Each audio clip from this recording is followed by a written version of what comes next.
India's market regulator SEBI mooted a framework this week that could reshape how the country's biggest companies go public. Yes, SEBI has proposed sweeping relaxations to ease listing requirements by cutting IPO sizes, extending shareholding deadlines, and more. But why is SEBI doing this, and how will it affect markets? In this episode of Markets This Week, we break it down. First, the minimum public offer or MPO. Companies valued between 50,000 crore and 1 trillion rupees may only need to sell 8% of the company's shares, down from the earlier 10%. Those in the 1 to 5 trillion rupee band would need to raise at least 6,250 crore rupees and 2.75% equity, compared to the current 5%. And for the giants worth over 5 trillion rupees, the IPO could be trimmed to 15,000 crore rupees and at least 1% of post-issue capital, subject to a minimum dilution of 2.5%. Essentially, SEBI wants to make sure IPOs are big enough to bring liquidity but not so massive that the market struggles to absorb them. Now about timelines for minimum public shareholding. The rule requires promoters to eventually bring down their stake to 75%.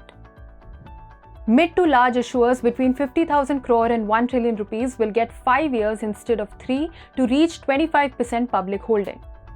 For companies above 1 trillion rupees, SEBI is offering a staggered framework. If public holding is below 15% at listing, it must be raised to 15% in 5 years and to 25% in 10 years. If it's already above 15%, the 25% mark must be achieved within 5 years.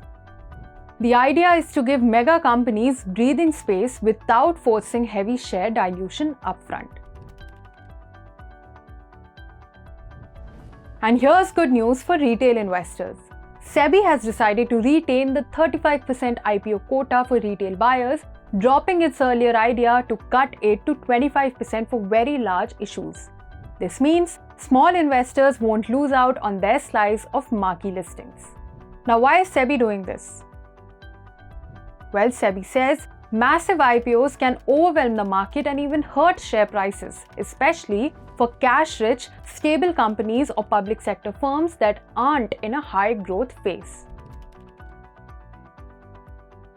Market experts say the proposals will make mega IPOs easier to launch and less risky, but they also sound a note of caution. With only 2.5% to 8% of shares available at listing and long timelines to reach 25% public holding, there could be concerns over liquidity, price discovery, and investor confidence in the long run.